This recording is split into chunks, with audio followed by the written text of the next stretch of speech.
दक्षिण अफ्रीका और बोत्सवाना में कोरोना वायरस का एक नया स्वरूप B.1.1.529 सामने आया है, जिसने पूरी दुनिया के विशेषज्ञों और सरकारों में चिंता फैला दी है।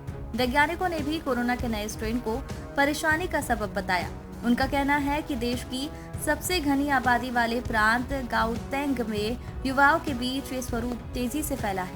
इस बीच विश्व स्वास्थ्य संगठन यानी WHO दक्षिण अफ्रीका में मिले कोरोना वायरस के नए स्वरूपी B.1.1.529 पर नजर रखे हुए है और विशेष बैठक करेगा, जिसमें विचार किया जाएगा और बहुत अधिक बदलाव से पैदा हुए स्वरूपों को चिंतित करने वाले स्वरूप की सूची में डाला जाए या नहीं, इस बारे में चर्चा होगी।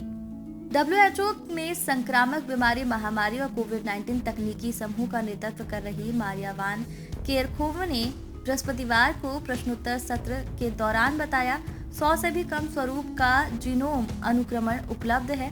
हम इसके बारे में अब तक नहीं जानते हैं। हम ये जानते हैं कि इस स्वरूप में आनुवांशिकी रूप से अधिक बदलाव हुए हैं और जब कई स्वरूप होते हैं तो चिंता होती है कि कोविड-19 वायरस के व्यवहार पर ये कैसे असर डालेगा। गुरुवार को एक ब्रीफिंग में 2 दक्षिण अफ्रीकी विश्वविद्यालयों में जीन अनुक्रमण संस्थान चलाने वाले जैव सूचना विज्ञान के प्रोफेसर जूलियो डी ओलिवेरा ने कहा कि ये वेरिएंट कोविड के अन्य स्वरूपों में स्पष्ट रूप से बहुत अलग है। UCL जेनेटिक्स इंस्टीट्यूट के निदेशक फ्रैंकोइस बालाउक्स ने कहा कि कोरोना का नया वेरिएंट संभवतः एक कमजोर एंटीबॉडी वाले व्यक्ति के पुराने संक्रमण के दौरान विकसित हुआ है। फ्रैंकोइस ने कहा कि हो सकता है ये स्वरूप एक HIV एड्स रोगी में मिला हो, जिसने अपना इलाज पहले नहीं करवाया।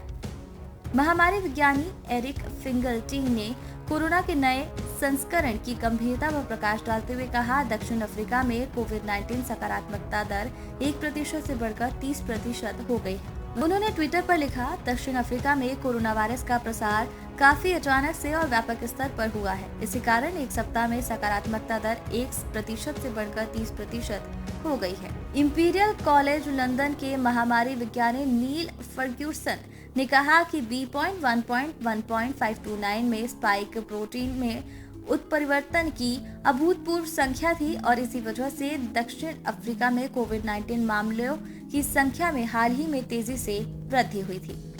इस नए स्वरूप के सामने आने के बाद वैज्ञानिकों ने चेतावनी दी है कि वायरस के नए स्वरूपों की संख्या बढ़ सकती है, जो टीका के प्रति अधिक प्रतिरोधी हो सकते हैं और उनके प्रसार की दर और अधिक हो सकती है व कोविड-19 के गंभीर लक्षण वाले मामलों में वृद्धि हो सकती है।